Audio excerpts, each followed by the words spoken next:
Hey, this is Anthony with RevZilla TV, where you can watch, decide, and ride. In this video, we're going to break down a new glove from Alpinestars. This is called the Arctic Drystar HV. Now, we've seen the Arctic Drystar in the past. This glove hasn't changed other than the fact that they're now using an EN471 certified hi-viz colorway.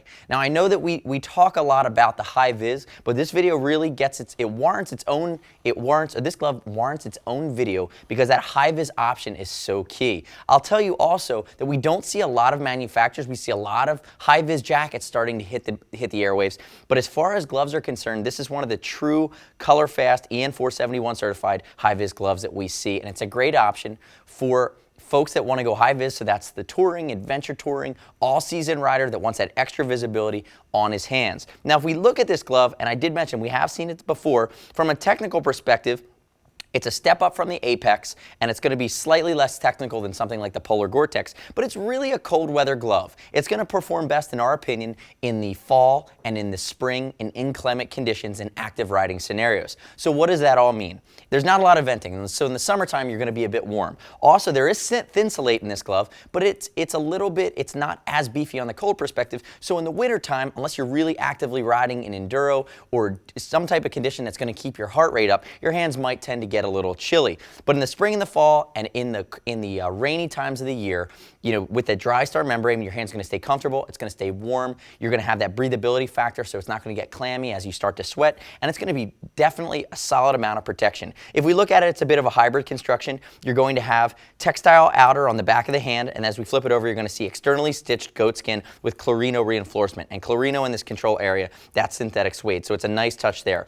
Back to this side of the hand, starting from the cuff, let's work our way up. You see this hydrophobic, really cotton-style cuff that was really different than anything we'd seen on the market when it first came out, but I'll tell you, it fits nicely under a jacket that's meant to wear over the glove. It creates a great seal with your arm, and it's very, very comfortable. And I mentioned it's hydrophobic, which means that it has a coating on it that's going to repel water, so it's not going to soak up water and get wet really quickly. Moving up the back of the hand, you're going to see a leather panel. Then we have that nice accordion stretch panel that leads right into the coated hard knuckle. So this is a TPU knuckle that's going to have leather coating on it, but really this accordion flex zone allows the knuckle protection to move with your hand and adds comfort. No, there's not going to be any bunching. There's not going to be any pulling from the wrist. A lot of times gloves that don't have some type of stretch here, you know, you do get into a situation where it's a little bit less comfortable. Moving up, you're going to see on your two control fingers, you're going to have more accordion stretch panels. And if we look, your first three fingers have a reinforcement area of leather, and then we have EVA foam, really like a temper foam, across those knuckles for added protection as well. And that stitched Alpinestar design just adds a nice little finishing touch.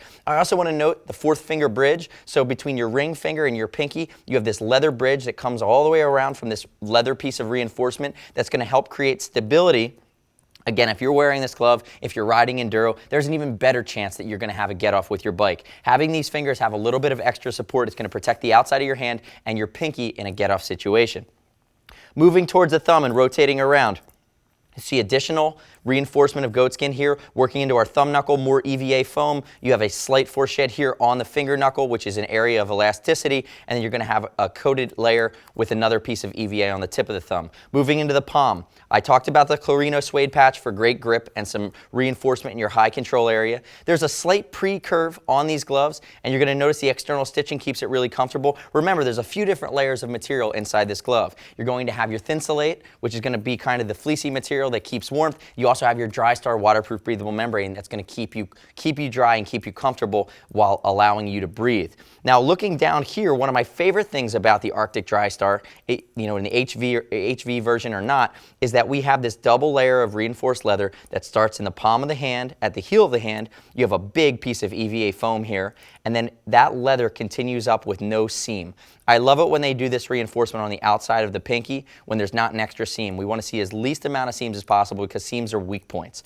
You know, from a cuff standpoint, you have a single adjuster here in the wrist. It's Alpinestars micro Velcro, which means that the way that the hook and loops are designed, it's going to have less of a chance to bite on any of the layers from your clothing or even get wrapped up in this cotton style liner. It's a bit shorter hook, and it's a nice upgrade from Alpinestars. It also, if it comes in contact with your skin in any way, shape, or form, we see it on the cuffs of jackets. It does a great job of not chafing or not scuffing a lot of times around the neck. So you're looking at just over $100 for a glove that's really going to be, it's going to give you a 3-season functionality. I think you can stretch the winter out of this guy, but you're going to get fall, winter, spring, rain, sleet, snow, enduro-style technicality for on or off-road riding with the benefit of hi-viz for really less than $120. So you have a lot of room to work with. There's a lot of glove there. We want to know what you think. Leave us a comment on Facebook. Leave us a comment on our YouTube channel. Subscribe to us on RevZilla TV on YouTube. We produce new videos and gear reviews every week.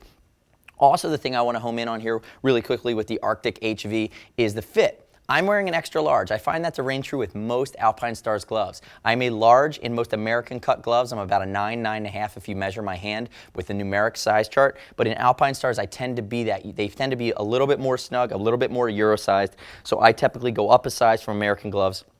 And I'm definitely wearing an extra large here. That would be my size. Remember, on a textile glove, it's going to break in it's going to hardly break in at all compared to a full leather glove. So keep that in mind, especially that there's multiple layers here. If you have any questions about the Arctic HV, shoot us a line. See us at RevZilla.com or 877-792-9455. As always, it's over $1,300. We'll ship for free. We'll exchange for free. Send it back to us in new condition. We'll give you 100% back to your card with no restock fee if you just don't like it. And as always, any order at RevZilla over $100 earns TeamZilla cash to be applied to your next order by way of our loyalty program. Thanks for watching RevZilla TV. I'm Anthony. You can find the Arctic HV glove at RevZilla.com/Alpinestars. We'll see you next time.